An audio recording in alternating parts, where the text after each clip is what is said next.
Hey, you are in Koya's kitchen, and my goal is to get everyone in the world to detox 10 days out of each month.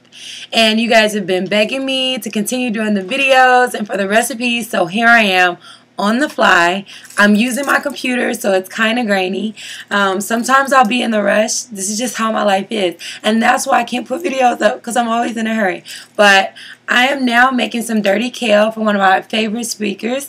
He's a motivational speaker. His name is Les Brown, so I'm so excited. And they're like, can you make something? I have no food in my fridge because I just had an event and everything's gone. But I ran to the store. I'm going to make my favorite dish, which most people know that follow me, is dirty kale. So here's how to make the dirty kale on the fly. I'm going to try to do this in less than 10 minutes. Okay, so you get the kale. Try to show you.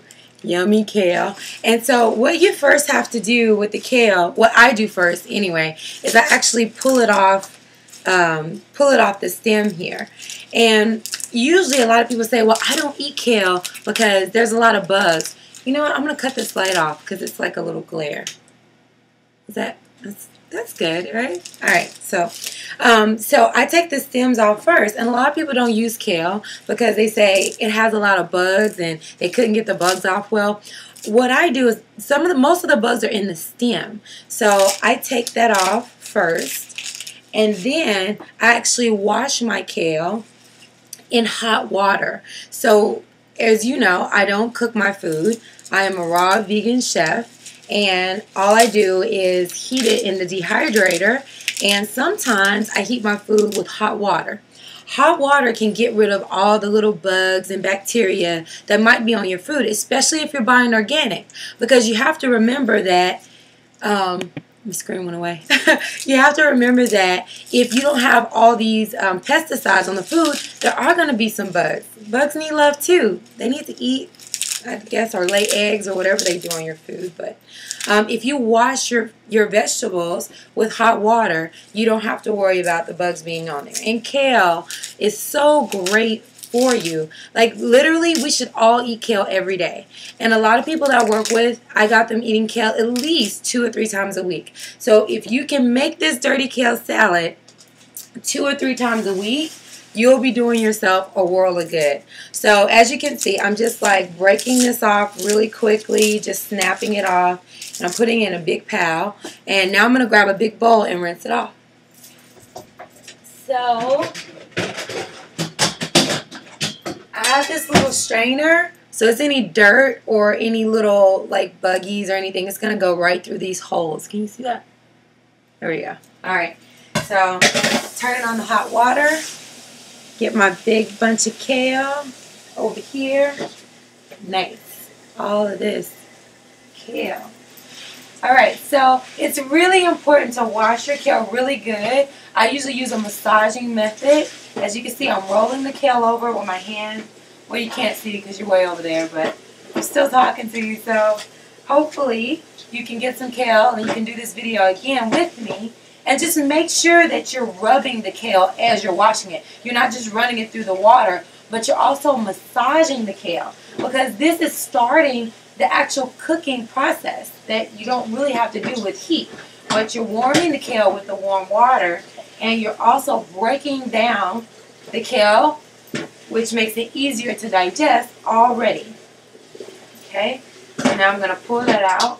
So I massage it for a while. Usually want to massage it for about a minute. So I'm going to shake that off. Just shake the water out. And you can see already that the kale, it's already less. So it started to warm up a little bit. Now I'm going to grab another bowl. Okay. I've got another big bowl here. And now I'm going to squeeze the kale. Squeeze it out a little bit. Put it in this big bowl. Awesome. Now we got avocado here. Rinse it off. You know, I know avocado has skin, but usually the skin, it's all over the place. So I usually rinse the skin even before I cut a vegetable, because if you think about it, your hand is on the outside. And if you're touching the avocado, if some falls on your hand, you don't want the dirt that's on the side of the fruit or vegetable to get on your hands and in the dish. So make sure, even before you start prepping, even if you're not going to eat the skin, of course, but you still want to wash it off to get some of the dirt off of it. So let me get me a knife.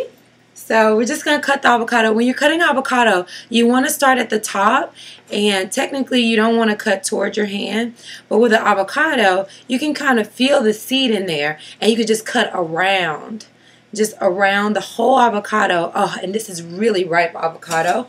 And you just pop it open, and there it is right there. This avocado is so ripe, you could just take the seed out, just like that, and it comes right out. That's how you know you got a good avocado. And oh, let me smell it. I think avocados smell like almonds, especially when they're perfect, and these are really great. So let me take a spoon, and now you just dig the avocado out. Be careful of the pit on the end. You want to remove the pit. Make sure you keep track of where it is so it doesn't fall in your salad. Otherwise, someone's going to get a big healthy crunch, and you don't want that to happen. So, let's see, and I always check both sides, even though I got the pit out on that side. I make sure that, you know, there's no half a pit left on the side or anything.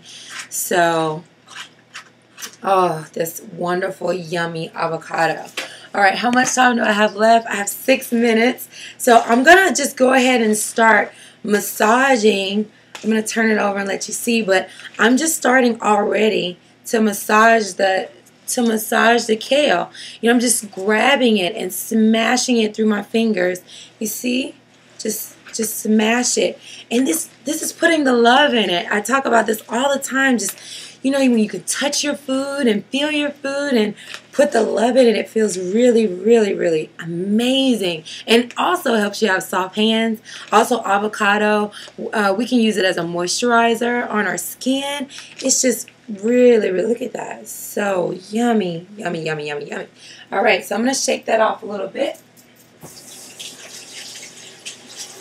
Now, honestly, you could just take this and throw some salt and pepper and cayenne on it, and you're good to go. You have an amazing kale salad. You didn't have to dump a lot of dressing on it. I don't really like eating kale that's kind of hard. I like it to be soft. And now it's very soft and nice and fluffy. So, but we are making dirty kale, right? So I am going to get the dirty. And the dirty is Bragg's. Yes. So Bragg's is like an alternative soy sauce. It's made from soybeans and has purified water in it. So you want about 2 tablespoons of soy sauce, or Bragg's, which is alternative soy sauce, which is better for you. So I would just get the Bragg's. If you're not into soy, or if you can't do any soy, then you could also just use sea salt and massage it in. You can also put some hickory smoke to get a smoky flavor, but I love Bragg's. It's really good. So now I'm just going to massage that in. Now another thing I do, we're going to eat it right now, like I'm about to go and take it over there. They're like, can you make us some food now? I'm like, okay. I'll do the best I can. So this is really quick and fast. So I'm all done. If I was going to let it last for another day, I would put a little bit of lemon juice too. It really freshens it up and gives it a tangy taste. But since we're going to eat it now, I'm going to skip the lemon juice, and I'm going to make it a little spicy. I'm going to put a little cayenne on it. So it's right there. Okay. Cayenne, black pepper. And here we go. So I'm just going to put a little cayenne on it. Just sprinkle a little cayenne. And then put a little black pepper. There we go. And then I'm going to massage it again. And it looks so good. I'm going to let you see this on a plate. And it's just amazing. Okay. Now we have all this yummy, yummy kale. This isn't all of it, but I just want to show you. This is what it looks like. Dirty kale. Alright, so I would love to know your versions of dirty kale. Make it however you want. Put hemp seeds on top. Some people put cranberries on top. But I love for you to show me your version of dirty kale. So thanks for joining me, and I'll see you next time.